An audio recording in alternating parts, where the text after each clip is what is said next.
Hi, welcome to the Alexis Show, a new web series about cooking with tea only on the Daily Tea. Today we're making a green mint tea gazpacho. It's creamy, it's cooling, and perfect for summer.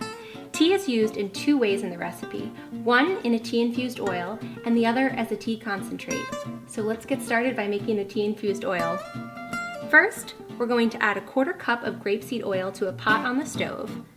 We're using grapeseed oil because it's mild and won't overpower the taste of green tea like an olive oil or coconut would. Turn the stove on low, and you want to heat the oil to 140 degrees. I'm using a candy thermometer. This is the perfect tool for cooking with tea, so you make sure you get the right temperature. Also, it's great for just steeping a cup when you also need that perfect water temperature. So now, just heat it until it reaches 140 degrees. Now that it's reached 140 degrees, remove the thermometer, turn off the burner, and then we're going to add 1.5 tablespoons of the green mint tea. It's a Chinese gunpowder green tea that's been blended with mint.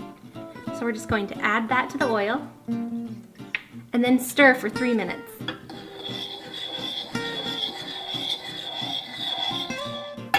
Okay, now we're done stirring, so just move the pan off the burner and let's get started. So while the tea-infused oil cools, let's talk about the rest of the ingredients in the gazpacho. I went ahead and made a green mint tea concentrate. So I brought 2 cups of water to a boil and then cooled it to 175 degrees, the perfect temperature for the green mint tea. Then I steeped 3.5 tablespoons of the green mint tea for 3 minutes. Then I strained the leaves.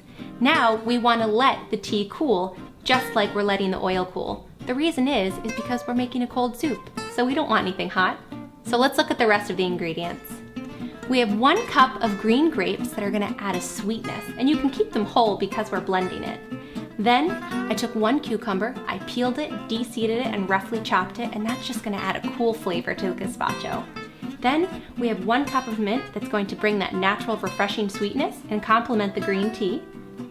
We also have 3 stalks of celery that I roughly chopped, 1 avocado that's just going to make it nice and creamy and rich, 2 garlic cloves that have been peeled, then 5 spring green onions that I've roughly chopped, and both of those are going to add savory notes to the gazpacho. Then we have 4 tablespoons of lime juice that's just going to brighten it up and bring that acidity that's going to balance everything, and then salt and pepper to taste. And now we're ready to add everything to the blender to make your green mint tea gazpacho.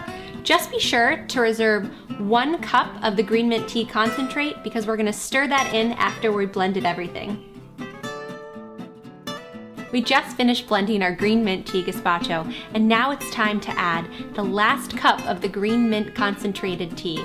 The reason I wait to add it to the end is when you blend the ingredients, sometimes they tend to be a little bit frothy, and by adding in that green mint concentrated tea, you're just making it the perfect consistency.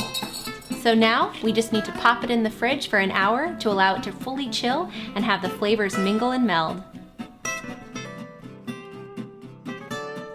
When ready to serve, take the green mint tea gazpacho from the fridge and pour it into a serving bowl. I like to garnish it with grapes, cucumbers, and mint.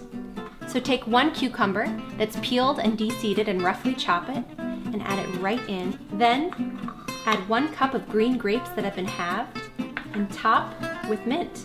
Serve it to guests in a teacup for an added touch. Get the full recipe for the green mint tea gazpacho right here on the Daily Tea. And check back soon for more tea-infused episodes on the Alexis Show. If you enjoyed this episode, download the recipe for free on the Daily Tea.